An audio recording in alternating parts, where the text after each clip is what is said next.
Hey guys, ஃபைனலாக யமஹாவோட XSR 155 அப்படிங்கிற இந்த ஒரு ஸ்போர்ட்ஸ் ஹெரிட்டேஜ் மாடல் பார்த்தீங்க அப்படின்னா இந்தியாவில் லான்ச் வந்து கன்ஃபார்ம் பண்ணியிருக்காங்க.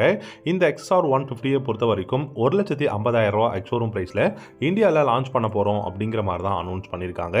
இந்த பைக் எப்போ லான்ச் பண்ண போகிறாங்க, என்ன ப்ரைஸில் லான்ச் பண்ண போகிறாங்க அப்படிங்கிறத நம்ம பார்க்கலாம். அதுக்கு முன்னாடி இந்த வீடியோ பிடிச்சிருந்தா லைக் பண்ணிக்கோங்க.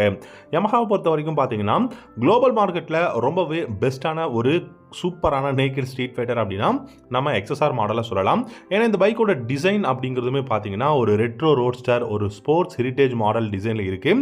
அண்ட் அது மட்டும் இல்லாமல் ரொம்ப வெயிட்லெஸ்ஸாக இருக்குது, நல்ல பர்ஃபார்மன்ஸ் கொடுக்கக்கூடிய இன்ஜின் கொடுத்துருக்காங்க. சிட்டியில் டிராஃபிக்லையுமே வந்து எந்த விதமான ஸ்ட்ரகிளும் இல்லாமல் இந்த பைக்கை நீங்கள் வந்து ரைட் பண்ண முடியும். அது மட்டும் இல்லாமல் இன்ஜின் பர்ஃபார்மன்ஸ் டிசைன் வந்து தாறுமாறாக இருக்குங்க. இந்த பைக் 2025 நமக்கு வந்து பார்த்தீங்கன்னா ஒரு செப்டம்பர் அக்டோபரில் லான்ச்சுக்கு கண்டிப்பாக இருக்கலாம் அப்படிங்கிற மாதிரி வந்து சொல்லியிருக்காங்க. ஸோ செப்டம்பர் அக்டோபர் அப்படிங்கும் போது டெஃபினட்டாக இந்த பைக்கோட ஒரு நல்ல சேல் இருக்கும் அப்படிங்கிறது வந்து நமக்கு அதாவது தெரிய வருது. ஏன்னா செகண்ட் ஆஃப் ஆஃப் தி இயராக இருக்கிறதுனால டெஃபினட்டாக நிறைய பைக்ஸ் வந்து அப்போ வந்து லான்ச் பண்ணுவாங்க. ஸோ அப்படி இருக்கும்போது இந்த பைக்குமே ஒரு பெஸ்ட்டான பைக்காக இருக்கிறதுக்கு நிறைய சான்சஸ் இருக்குது. இந்த பைக்கில் என்ன மாதிரியான கான்ஃபிகரேஷன்ஸ் கொண்டு வருவாங்க அப்படின்னு பார்த்தீங்கன்னா 155cc single cylinder liquid gold 4-stroke 4-valve engine தான் கொடுக்க போகிறாங்க. ப்ரொடியூஸ் பண்ணக்கூடிய பவர்னு பார்த்தீங்கன்னா 19 ஹார்ஸ் பவரும் 14.7 நியூட்டன் டார்க்கும் வந்து ப்ரொடியூஸ் பண்ண முடியும். இந்த பவர் அண்ட் டார்க் பார்த்தீங்கன்னா R15 விட அதிகமான ஒரு பவர் அண்ட் டார்க் தான். இந்த பைக்கில் 6-speed கியர் பாக்ஸும் இருக்கு, அசிஸ்டன்ஸ் ரிப்பர் கிளச்சும் வந்து கொடுக்க போறாங்க. இந்த பைக் இந்தியாவில் MT-15க்கு கீழே தான் பொசிஷன் பண்ண போறதா சொல்லியிருக்காங்க. இந்த பைக்கோட சஸ்பென்ஸ் செட்டப் அப்படின்னு பார்த்தீங்கன்னா ஃப்ரண்ட்டில் டெலஸ்கோபிக் ஃபோக்ஸும் ரியரில் மோனோஷாக் சஸ்பென்ஷனும் கொடுத்துருக்காங்க. 10 liters of fuel tank capacity, digital instrument cluster, மற்றபடி ப்ளூடூத் கனெக்ஷன்லாம் எதுவும் கிடையாது. அதுவும் சர்க்குலரான LED indicators, LED headlamp, LED tail லேம்பும் கொடுத்துருக்காங்க.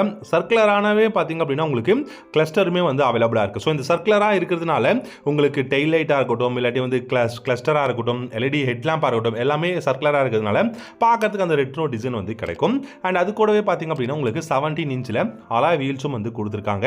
நல்ல வைடான ரேடியல் டயர்ஸுமே வந்து அவைலபிளாக இருக்கு. இந்த பைக்கை பொறுத்த வரைக்கும் ஃபிளாட்டான டக் அண்ட் ரோல் சீட் வந்து கொடுத்துருக்காங்க. அண்ட் அப்ரேட்டான ஹேண்டில் பார்ஸாக இருக்கிறதுனால சிட்டியில் டிராஃபிக்கில் ரொம்பவே சூப்பரான அந்த ஒரு கம்ஃபர்டபுள் வந்து கிடைக்கும், ரைடருக்கும் சரி பில்லியனுக்கும் சரி. ஸோ யூ-ஷேப் கிராப் ரேல்ஸும் கொடுத்துருக்காங்க. மைலேஜ் அப்படின்னு பார்த்தீங்கன்னா டெஃபினட்டாக 45 48 km/லிட்டர் மைலேஜ் கொடுக்க முடியும்.